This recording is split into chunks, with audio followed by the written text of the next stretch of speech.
Hey, what's going on, everybody? Welcome to the Daily AI Show. Today is December 1st, 2025. I'm Brian. I'm joined by Beth, and we also have Andy coming to the door here in just a second. We'll see if Carl's here as well today. There's Andy. How are you? Welcome. Hopefully everybody had a wonderful in the States. If you had a break, everybody had a wonderful break, and you're ready for the last push of the last month of 2025. And if history serves us as it typically has in AI, this will be an even busier with AI. If it's like the previous last 2 Decembers within the AI world. Now that's kind of crazy considering just how much has come out in November. So we will have to see. We've talked about that a lot. Like, what are the predictions? What are the things coming into the end of the month as we wrap up 2025? Also, we're going to be talking about this a little bit more today, but yesterday was the official 3-year anniversary or birthday, however you want to say it, of ChatGPT's sort of public release. And I always like to put the asterisks on there.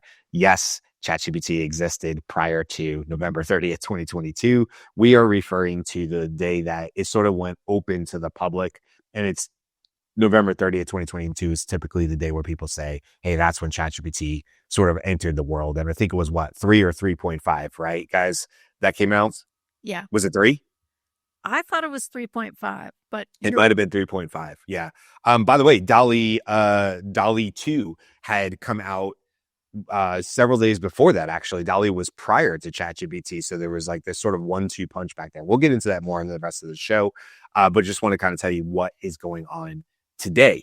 With that said, I think we can jump into maybe some of the news that's come up over the weekend and talk about those, and then we'll have a larger discussion about ChatGPT and where we've come in the last 3 years or so. So Beth or Andy, do you guys have a particular news story that you want to kick things off with? So over the weekend, this news story comes from Carl in the ghost that he is right now, but he posted on our private Slack.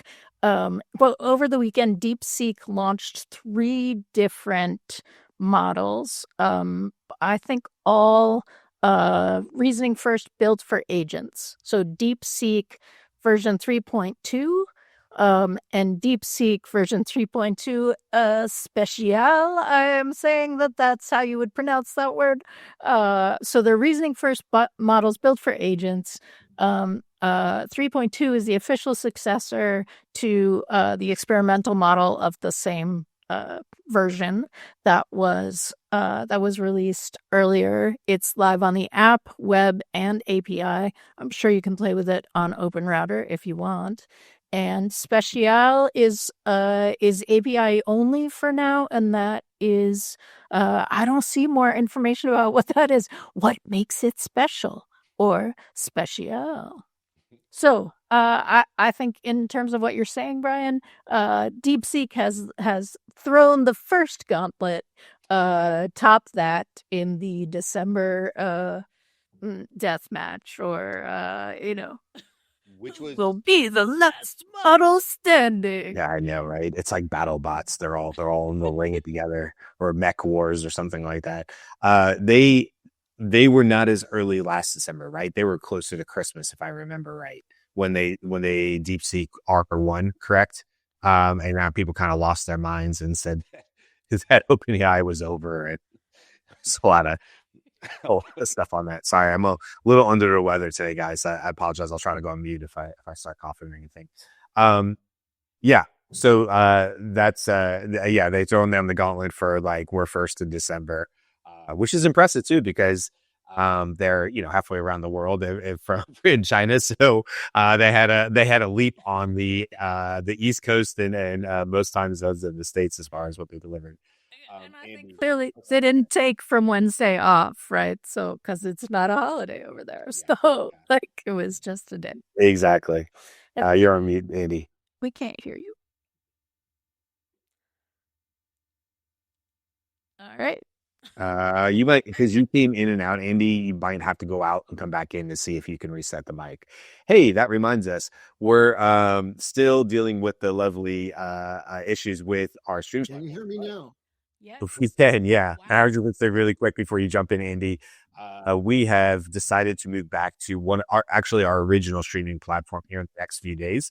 And so, as much as it's fun and people like the after shows and stuff like that, we'd like to think of ourselves as a professional daily show and podcast after doing this almost 3 years. So we will hopefully have the technical issues cleaned up here very, very soon. Okay, that's neither here nor there. It's like that's a meta news, but not the company Meta, but daily AI show. See, I can't talk today. I told you I'm under the weather. Daily AI show, AI news about the show. There you go. All right, Andy, what do you got? Yeah, so I want to talk about DeepSeek and in general, the Chinese open source models. So DeepSeek is open source, open weights. That means that anybody here in Silicon Valley who's building a startup can use this all at parity, highly capable, very comparable to frontier models for basically for free, for the cost of hosting it themselves in their own infrastructure and running those models. And so there's a game at play here that goes beyond who has the smartest reasoning model.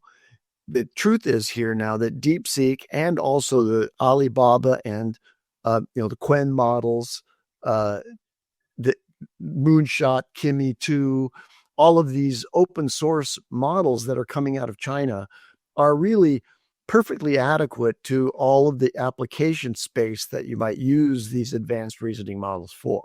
So, but that doesn't change the fact that Gemini 3.0 is still at the state of the art, right? It is measurably better than any one of the Chinese open source models, but it's so close now. DeepSeek came out with 3.2. And by the way, they also, last week, they released DeepSeek Math V2, which was important because there's this thing called the International Math Olympiad. And humans score around 80% on International Math Olympiad. I shouldn't say humans generally. I mean, the very greatest mathematicians score around there. And the model scored 118 out of 120 on the Putnam competition and solved 5 of the 6 International Math Olympiad problems for the 2025 exam, hitting the gold standard. So it's basically what's important about this is that it's as smart as any mathematician out there, pretty much. And it also developed, in order to get to that level, it generated a new model, an algorithmic model for solving math problems called a generator verifier system. And this is where one model proposes a proof to the math problem, and the other one critiques that, and it goes back and forth in a process like that in order to arrive at the correct conclusion. So it does that on a stepwise basis, meaning it's going to give it a confidence score at each step of the solution in the proofing process for a math problem. Now, that's indicative of the ways that reasoning advancements are happening now at a non-scalar level. Like, it's not that they're just giving it more examples and the large language model that's doing this kind of math work is just getting more and more experience. They have new methods of reasoning that are being applied algorithmically in order to get to that performance level. So takeaway, too long, don't read. It's basically Chinese open models are pretty much as good, for every practical purpose. And when I say open source, open weight, it means you don't have to pay on an ongoing basis as you do with all of the closed models that are at the state of the art, which is just, a small measurement ahead of where the Chinese open source models are.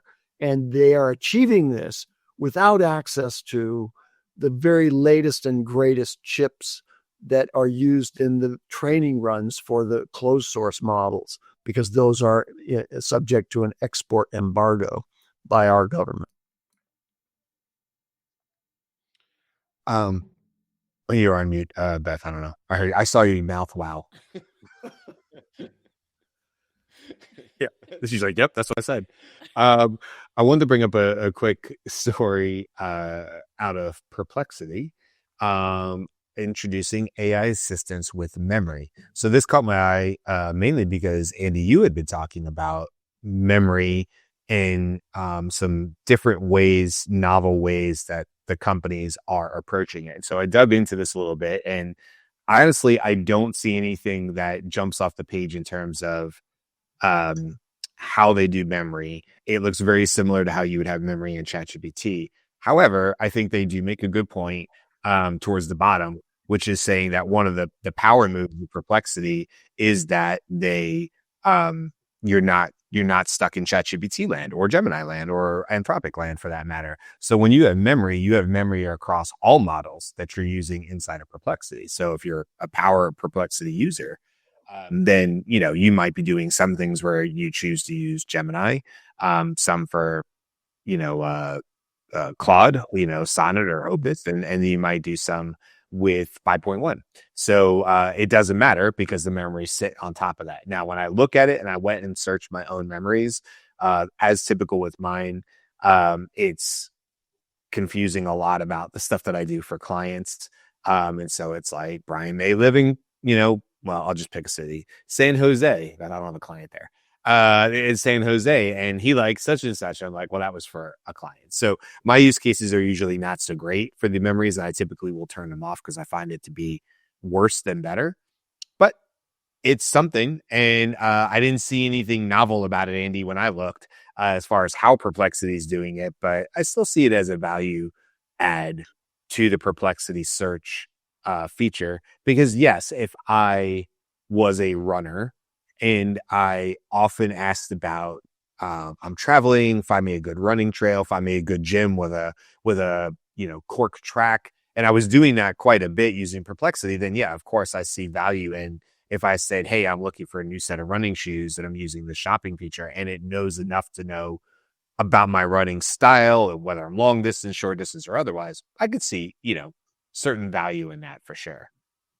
I think that's right. That's the point, is that if you're going to use one of these models on a daily basis for something practical like shopping or, just general information retrieval, it's useful to have it accumulate memory about that so it understands the context and the areas of interest that you have.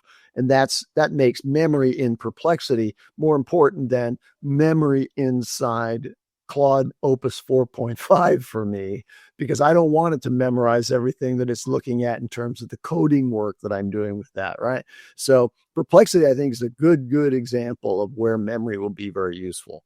And I think for the 800 million weekly users now who are using ChatGPT, memory in ChatGPT is very useful, because those 800 million users aren't doing complex work or multi-customer work like you are, Brian. They're doing it.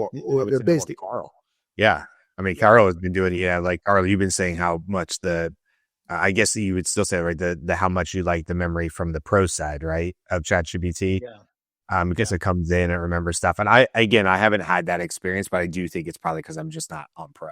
I think you have a, you have a upgraded version of memory, which, you've had a lot of success with, and you talked about, Carl. I just don't see that on my side, Yeah, I think what makes that even like all come together is, and I've been talking about this before, is pulse, because of the memory. When you see pulse every day and you zero in on what you want, and if you ask it the right way, so for example, it's like different clients, and now we're incorporating more visual based tasks because of how Gemini enables that. So now in my pulse, I always ask, hey, give me potential visual based tasks that Gemini could do, and I just put this based on client work we've done in the past. And then because of all the work we do, it's pulling from that. And then like this morning, it was, that building materials department in this company, when you're talking about this, Gemini can now, have you thought of using Gemini for this? And then it just laid out like tasks. I was like, that's pretty cool to be able to remember this, take what I did, what I wanted to pull together, and give me a potential solution to what I was. And I didn't even ask it to do it. It just did it. So I thought that was kind of, it just ties everything together. I thought it was a really neat way to do it. I look forward to being able to use that more often in there. Although I will say, somebody else said this, I think in the chat last week, about Gemini, and yeah, man, I use Gemini over 50% of all AI prompting right now. Like it's crazy how much I use it. Also, I think that goes to show too that, we're all power users of AI, and how, there's things like Pulse, like for you, Carl, that like keep you tethered is in certain ways, in a good way, to like what ChatGPT has and stuff like that. But it does go to show like how quickly you can get used to a model that maybe you hadn't been using in a bit, using it or whatever. Which is sort of I'll just throw this as a quick weave because it's a short story and I just never got to it last week. Did you guys ever talk about, not me building in Suno, but did you guys ever talk about Suno and Udio and how they're like partnering with major labels and stuff? Seems to be a trend. Like weeks ago. Go for it. Okay, well, I think because Udio came out first with theirs and now Suno has. So, let's see, blah, blah, blah. Today, I'm excited to say Suno and Warner Music Group, WMG, have entered into a new partnership to bring our future vision of life. What this means, our partnership with WMG unlocks a bigger, richer Suno experience feel. We'll be rolling out new, more robust features for creation, opportunities to collaborate and interact with some of the most talented musicians in the world, all while continuing to build the biggest music ecosystem possible. And then it just says 3 points here. It says, together we'll ensure the partnership preserves the magic of Suno in a way you've come to love it with creating with it, creates exciting new ways for fans and artists to interact with music, introduces new opportunities for artists and songwriters to get paid.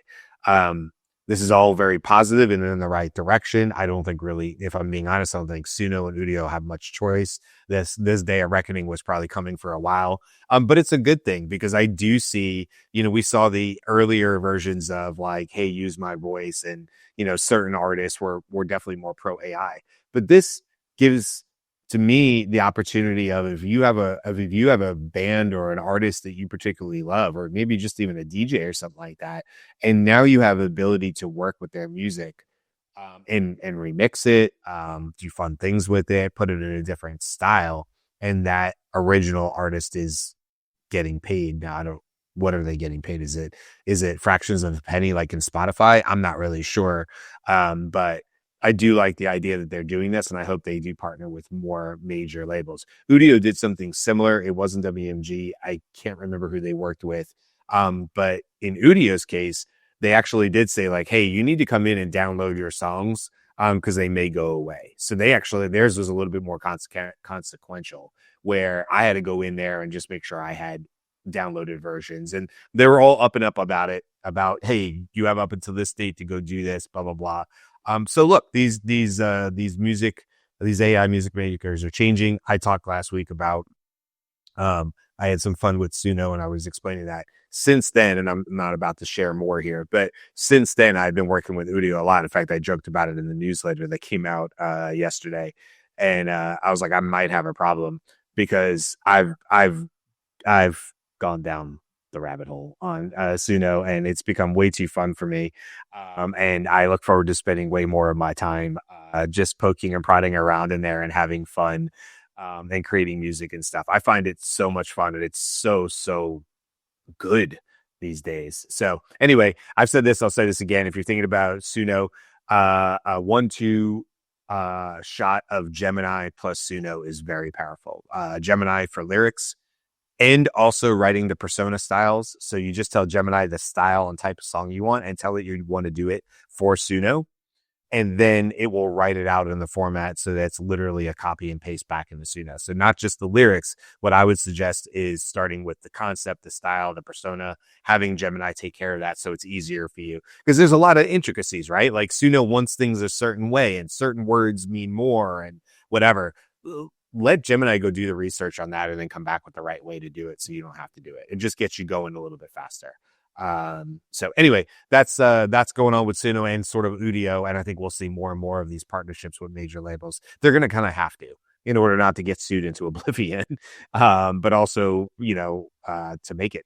We'll see if maybe there's a big Sirius XM type merger down the line where Suno and Udio join forces. We'll see what happens. I can see that too. Right. There was a stat that came out over the weekend that I saw over the weekend that was people generating songs are generating the equivalent of Spotify every 2 weeks. Say one more time, Beth. I'm sorry, I was reading comments. People using the music generators are generating the equivalent of Spotify every 2 weeks, and that caught on for me because, wow, like even if 10% of that is good, it's still like okay. Where this is definitely a scale that where none of the systems that I listen to music through are prepared for that much influx in terms of scale. It's kind of like YouTube, right? Just like the volume of stuff that's uploaded to YouTube on a day, and then having the data centers in the background to be able to pull that off. Can you imagine how many songs are being uploaded and what percentage of those are AI to Spotify? Yeah. I mean, I was in Reddits and stuff like that to get answers about how to use Suno and just learning and stuff. And there was tons of people who were like, oh, I upload an album a day or something like that to Spotify. And I guess there's whatever the reasons are for that. But man, is that a lot of content. Yep. And it's cool. And for me, it seems like it's pulling the human interaction back another layer. It's going to be too much. Now I'm going to have my agent listen to music for me and do that sort so that then I'm only listening to a certain percentage. Or as we were talking this weekend, I don't know, is anyone listening to music, actual new music, or are we all just listening to the stuff that we decided we loved when we were in high school, college, and a little bit after, and now we're just trying to do that sound over and over and over again? Well, look, that's a bigger conversation we definitely have time for. Maybe it's a good AA conversation, because what you're saying, Beth, is like what I see too, just when having a teenager. And I'm not here to knock on it, but like, oh, well, they don't listen to the full side A and side B of Pump by Aerosmith. I mean, like, I have memories of that. I know that the first song on side B was Take Me to the Other Side, which I always thought was well played by Aerosmith. That means something to me. I like to read the linear notes. My daughter knows choruses and clips based on TikTok and social media, and not to say she doesn't love songs or no lyrics. Like, she sings in the car the songs I've never heard of or do not know the lyrics to all the time. So certainly it's getting to her, but like that path is really, really interesting. And you're right, Beth. Like, there was this is the last thing I'll say on the news side was actually from Spotify. Spotify has been getting flack for a long time because their shuffle algorithm isn't a true shuffle. It's not. It's a curated shuffle. It's what Spotify thinks you want to hear. So people would get really upset about it because they're like, yeah, your shuffle just means I hear the same. If I have 100 songs on a list, I hear the same damn 20 songs. I want a shuffle. Spotify has just come out and said they're going to fix that.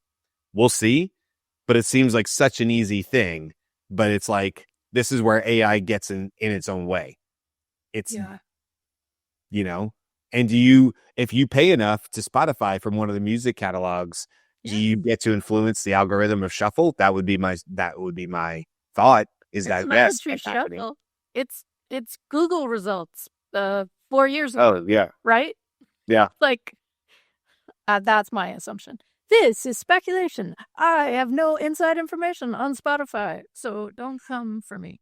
Anyway, that was way more news. News in the music side of things, but those are all sort of things going on. I think I find it endlessly fascinating. So, and Carl, I know you joined us and we asked you about the memory thing, but do you have any quick news stories? I mean, we talked about R1 already. We talked about, but add in if you like there. And then, just a few other things real quick.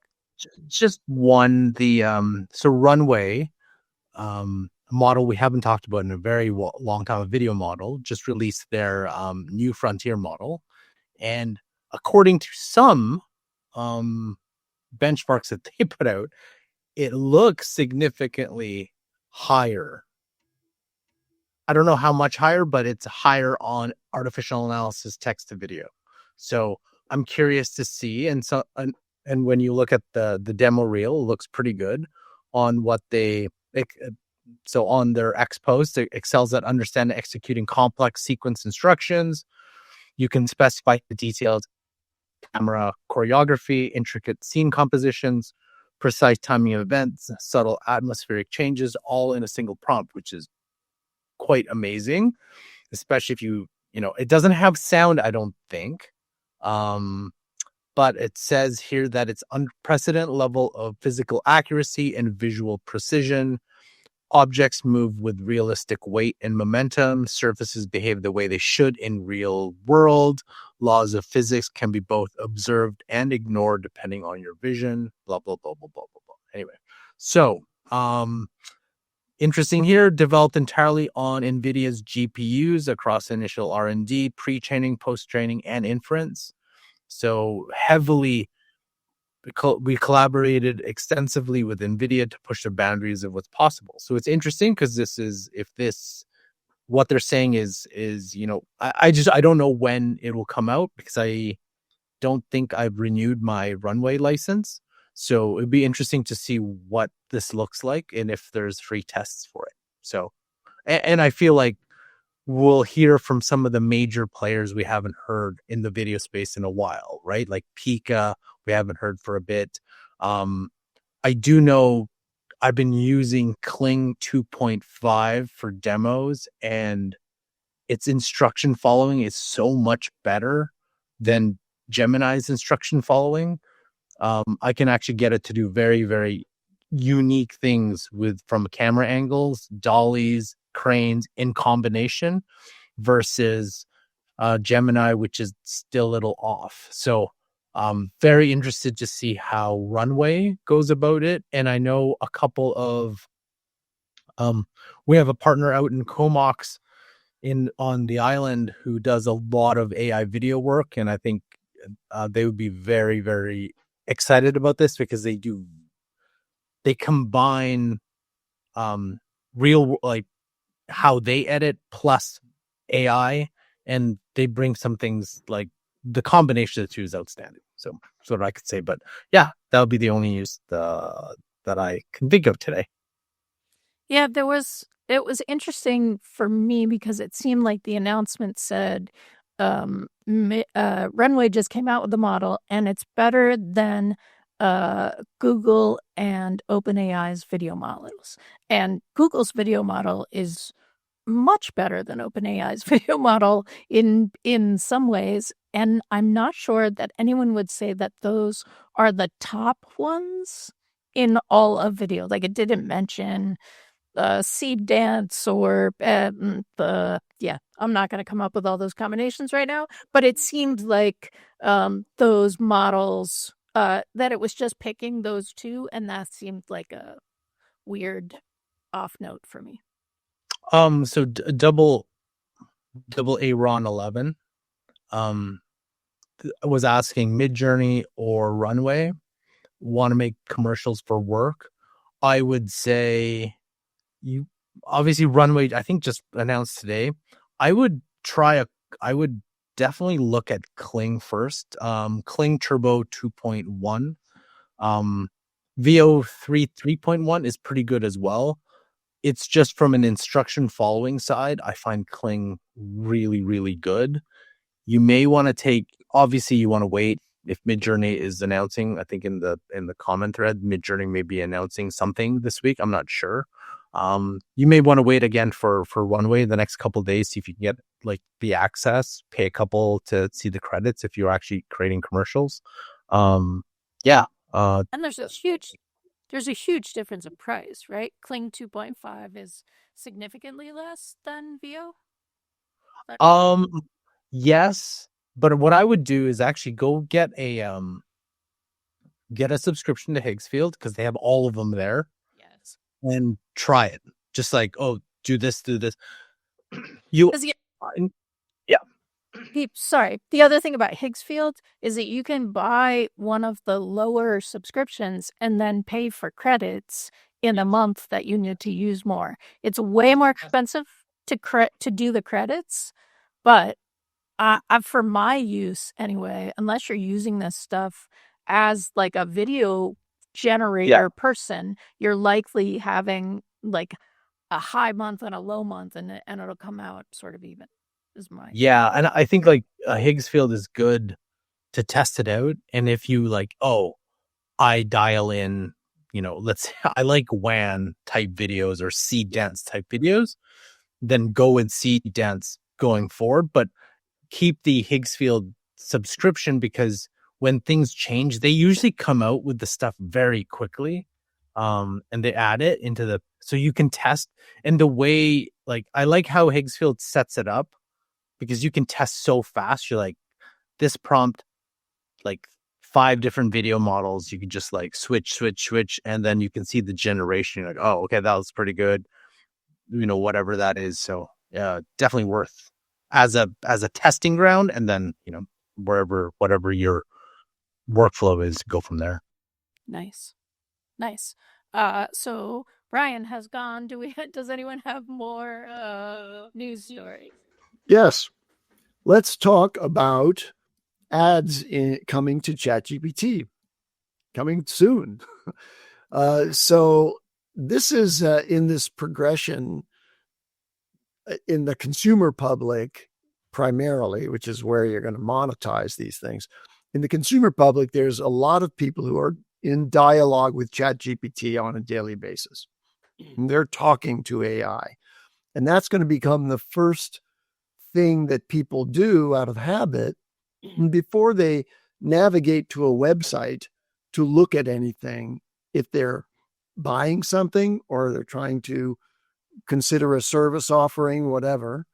And so when chat and conversation, and particularly voice, become the main model by which you interact with the web, what happens then to advertising? So we've talked about this at length, which is, does this challenge the fundamentals of AdWords and keyword search? And, I see this thing happening where instead of, having search keywords, like you go to Google into the search box and you type in a short phrase that has the key terms that you want it to provide responses relevant to. Instead, you're having a sort of a rambling conversation with ChatGPT, and it's using that prompt as those user inputs, I should say, rather than as sort of a packaged prompt. So those user inputs in the conversation is using those as the context for presenting sponsored placements. Okay, so this is what ChatGPT has to, figure out as they deliver ads in the context of ChatGPT conversations with their users.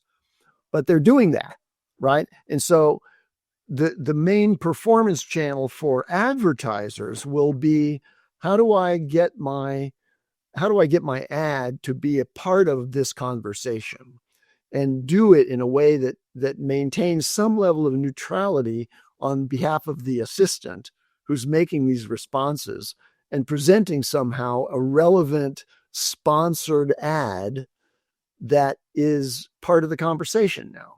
So anyway, it's a very interesting thing. I'm curious about how it will look. Perplexity, as you know, was very early on in trying to implement Perplexity shopping. And, they had difficulties at the outset just because the transaction management of actually, creating the cart and, closing out the cart interactively through that Perplexity interface wasn't very reliable. But those things are, getting fixed, and Google has offered, shopping closure based on AI conversations. But now ChatGPT is coming out with something, and ChatGPT, I think, has demonstrated an ability to conceive and deliver new models of user experience design that really work. And so I'm curious and excited to see what ads look like in ChatGPT, and I think we're going to see those before Christmas, right? We're going to see those coming out. And then the big question is, how do you present a sponsored ad and also, label that and make it unobtrusive, and at the same time, make it feel like, your assistant isn't being seconded by its commercial intent. Okay, if that's what Shipmas is about, that will be a big bummer. Ooh, for Shipmas, we give you ads. Well, it depends on who, like, are they giving it, is that the deal for all free users? They get ad content, or do paid users get ad content? Like, who gets ad content? Who does not get ad content? Who gets the ability to turn it on or off? Because I know I turn all of it off. I don't, like, I specifically, which is insane, but I pay YouTube Premium to not see anything. Like, I do not want to see anything. So, which is fantastic. And I'm hoping in the Pro account, I don't see anything. Because the last thing I want to see is like things that I don't want to see, because I'm trying to do work and I'm like, this is just taking up more real estate that I'm trying to actually execute on. So I'm curious to see from that end where, like, who gets it, who doesn't, and can you turn it off? If you're a Plus user, can you turn it off? Yeah. And Pro, can you turn it off? They don't really treat Plus users like, they treat Plus users like you've opted in to pay $20 to guest early access to test their stuff for them. They don't treat us like they treat you, Carl. Which is why we get stuff before you. I gotta say, I don't feel very special as a Plus user. Like, when we get it before Pro, that's why, right? Like, we're not gonna give it to Pro until we're confident that it works. But Plus, yeah, go hog wild. And then we break it, and they cut everybody way back because, this is surprising to us. Like it is every freaking time we release something over the last 3 years, which is then keying up the next thing. Andy, I will say that when Perplexity started to add ads in, and they tried it and they don't do it very much anymore, but it was really shocking to me because I often, I used to talk to Perplexity while I was commuting in the car, right? So the Perplexity visual of the voice is like orange dust, right? Like it sort of goes, it does an animation of orange dust that you're looking at, and it would know where I was in the car in relation to the city and pop up a map saying, would you like to stop by at something that I'd asked about? And I was like, no, give me the orange dust back. Like, what are you? It was so jarring in that way. They don't do it very much anymore as far as I can tell, but I also don't do that kind of voice with Perplexity as much anymore. So cool. Here we go. Andy, do you have another? I do. I want to talk about a research that was just published by Nvidia and the University of Hong Kong about smarter orchestration using smaller models, but coupling that with orchestration technology using a smaller model, matching and in some cases exceeding the frontier models that are packaged as a single monolith. So they developed a term of art in this area called tool orchestra. So this tool orchestra method trains an orchestrator model that decides when to reason internally and when to call specialized tools and models. That's what orchestration is all about. Like, you can imagine an N8N, orchestration process where there's an agent that actually calls which tools it's going to use. Well, this is creating a model that's trained to do this very, very well. So an 8 billion parameter model trained with that system surpassed GPT-5 and Claude Opus 4.1 on humanity's last exam. So that's a pretty good accomplishment. I'm not comparing it to GPT 5.1 or Opus 4.5. This happens to have been, done. The research was done before the release of those models. So who knows whether those models would be a little bit better on humanity's last exam, but it scored above GPT-5 and Claude Opus 4.1 while being 2.5 times faster and more efficient. Like the orchestration process does something better than large model inference. Okay. So even when they used unseen tools it's not familiar with, the orchestrator adapted to that well, showing that it can work with changing tool sets and be kind of exploratory or discover new tools to use. And so tool orchestra is this new approach. It's a new old approach. Like we've seen this emerging, I think, but of taking smaller dedicated models in a strapped architecture that puts them all together with a commander, right? This orchestrator, the tool orchestrator.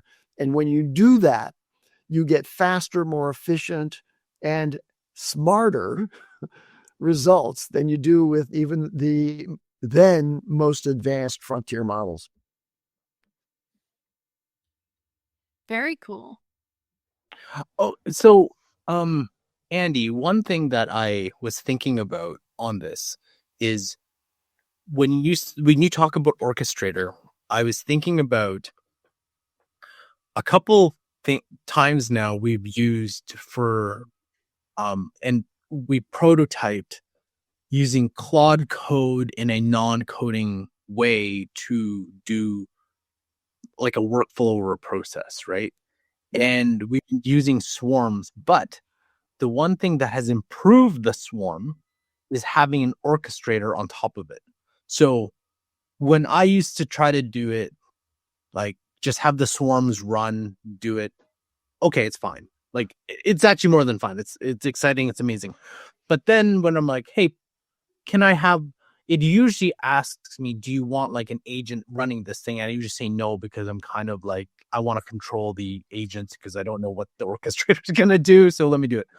But then after we dial in the process, I then go, hey, can I now add an orchestrator agent because you understand this whole process? Yes. And once that orchestrator is on top, thing goes so much faster. Like I would say 5 times faster than me. And I'm not doing anything. I don't know. I'm just telling it to do stuff. But because it can handle all the edge cases we've worked through, then it's like it just sits on top. So I'm thinking like, and that's just Claude code. I'm thinking for a lot of different use cases, if you've dialed in your process, and this is a working theory, could you then put an orchestrator on top of said process? I don't know how you do it in just large language model systems, but do an orchestrator on top. I have a feeling it'll probably get your work done faster. You can apply this concept, right? In different use cases. I just don't know how you would apply it right now. Well, Yeah, particularly Go ahead, if you're like kind of specialized in your service, and so basically you have this sort of basic template that you tweak a little bit each time, right? With an orchestrator, knowing what the tweak should be, that could almost be like cookie cutter. Yes. Because it's I'm faster. I'm throwing up this comment from Gareth about Andrei Karpathy, just posted in this past several days about an LLM council that he created. And it's a similar notion, right? You have a group of LLMs, smaller ones, and they will not necessarily, although he might be using full scale, frontier models as part of his council, but having them setting them up in such a way that they can talk to each other and are directed to communicate with each other is really important. So let me just also reflect back to a couple of years ago when some small startup, or I think it was maybe a university, Utah, if I'm recalling correctly, set up a company of multiple models where one was the CEO, one was the CMO, one was the CTO, and they all were arranged in such a way that they could speak to each other, but they had narrowly defined roles and skill sets and tools. And the presence of the CEO, who I will argue is the orchestrator in this case, was important to the optimum functioning of this startup that actually did, a very credible job of conceiving, developing, and launching a product, at least in this simulation. So yeah, I think the model that we're talking about here, this tool orchestra, and having the ability to easily train and develop an orchestrator for a workflow, Carl, as you were describing, is the way to do it. And I can't right at the moment say, like, where would I start if I wanted to set such a thing up? But I know, Carl, you'll do that. So you do that, and then you tell us how to do it, and I'll feel a lot better about it. Well, the one thing that we're thinking about, so one group asked us, and I don't know what's going to go out of it.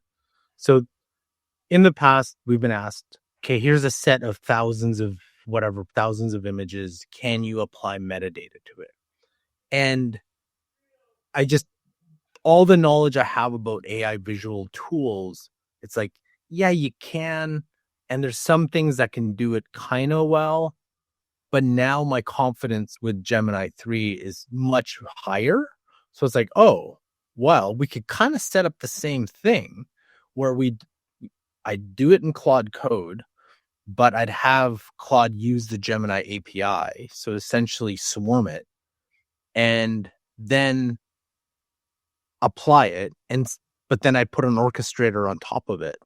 But the question is, do I put the orchestrator, is it Opus 4.5 or do I use the Gemini API to run it? I'm not sure. Like, that's the thing, is like, I think we're getting to the point. If you know all the AI potential capabilities, you have so many tools in your toolbox now to solve problems in different ways. And those ways aren't wrong or right. It's just the way that you did it. So it's like, oh, you could do it this way with this tool, but you could also do it with this tool. So it's good. It'll be definitely interesting to see. Which reinforces this idea that I think Nate Jones has put forward recently, which is, you need to be multi-model in your, not multimodal, but multi-model in your approach, and understand which models do things well. And he did a nice comparison between Opus 4.5 and Gemini 3.0 and Claude. He also did another one about Claude Codex versus, I'm not Claude, GPT-5 Codex and Claude Code, and you see where the differences are. And then what that asks is, how do you put these things together? For example, can I do this with gems? Can I have gems? Like, I know that you can call in ChatGPT, in custom GPTs within OpenAI, you can have a custom GPT call another GPT. So you could create a council of custom GPTs and have them interact, but you'd have to be managing the dialogue in one of those in order to call the others into it. And that's just a session bound kind of approach. Can I do it? Do gems make this easier to accomplish, to create a council? And Beth, you're shaking your head no. Explain why. No, because gems isn't going to go outside the models of Google, right? But I keep going back to Typing Mind, which is buy once, have the lifetime subscription to the service, because Typing Mind, you use your own APIs, but it has things like named GPTs. They call them agents because of course they do. But they called them agents before agents was the thing. But that you can at them in different conversations. And so you could actually at a model with a specific model with specific instructions that you had like built into that. And now you're calling in Gemini 3.0, or you're calling in the vision model that's associated with that. Okay. So Typing Mind is one possibility. Carl, what do you think is the best framework to become an orchestration platform if you want to build a multi-model, multi-small agent orchestra? That's so hard because there's a lot of companies that have built the ability to, like, for example, sim theory, right? I don't know if you all listen I don't to know that. I forgot, what is the podcast? You know what? I keep thinking It's like last week on AI, yesterday on AI, every day on AI. It's something like that. about that. Hold on, I'm trying to pick it out. It's a red screen here. Like, Oh, that's it's how I know. this day in AI, because it's like the daily AI show. I get confused. It's like, so it's this day in AI. It's two dudes from, I think, Australia, maybe New Zealand. It's no. That's right. They have a thing called sim theory where they use all the models, right? You can try out all the models, visual too. So I think that would be something, if they could build something on top of it where you can test out. I think they would be best set up to do that, something like that. If you've ever used sim theory, then if they can build out a way that you can test agentic flows in that, then I think that would do it. Something like that. That's where my thinking goes. Or you could try it in honestly, you can try it in Claude Code or anti-gravity. Like, I know it may seem a little like daunting for a lot of people, but if you actually get it, cursor Claude Code and then just say, hey, instead, I want you to do a test multimodal orchestration, it'll just do it for you. And you can just talk through it. With Opus. Yeah. I believe. Opus. So this weekend, just yesterday, I spent about an hour setting up anti-gravity and starting the process of building something in anti-gravity. I outside of anti-gravity in GPT 5.1 codex, I had built an extensive PRD for a project that I want to work on. And so I gave that information as markdown files to anti-gravity and had it craft its own MVP PRD and then, initiate the development of it. And so I can imagine giving it a description in, working with another model outside, creating a description for this orchestra that I want, and then asking anti-gravity to do it. And I think Claude Code could do the very same thing. That's my next little project. I think I'm going to make good progress with anti-gravity. I'm now going to do the very same thing in Claude Code and be able to compare and contrast those two. I think that's right. I think Claude Code or anti-gravity would be the right places.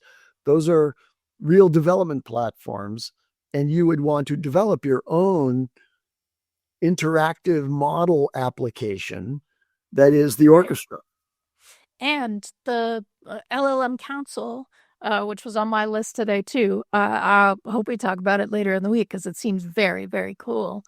Karpathy is using Open Router because you can then just switch the models within that, right? It gives you access as long as you have the credits. But I got to believe that he's coding it all himself. He might use an IDE outside of but who knows? I think he's probably just working internal. Well, he said, I vibe coded this weekend, and I'm like, what does vibe code mean to you? Yeah. Yeah, he was vibing the whole way, and he was coding while I was coding, right? But is he credited with the phrase? Did he create the phrase of vibe? I think that's true. That's true. All right. Well, this is amazing. So happy birthday to ChatGPT 3 years ago yesterday. Definitely changed all our lives. And if we go back to our very first episode, that's what we talked about. How are you using ChatGPT? We hope that everyone is having a good week. We've got a great list of shows coming up for you. And Gareth, yes, in my experience, Jen. Okay. Always love to see a citation about GenSpark because it's my go-to for my everyday, non-coding work. I haven't delved into using their own coding agent, but I use it for everything else pretty much. So if you're listening, the comment that Gareth made is, in my experience, GenSpark has the orchestration close to figured out. So GenSpark may be a thing. I don't know if they have a deal, but it is Cyber Monday. So if you don't subscribe to GenSpark, like I do not, I should go and look. My vocabulary tokens are running out. So we're going to close the show, everybody. Thank you very much for hanging out with us. Brian left with his end stream, so we're going to figure out how this is happening. I'm going to leave me with Andy for a couple minutes and see if I get an end stream afterwards. All right, Andy, take over the show. I'm going to close.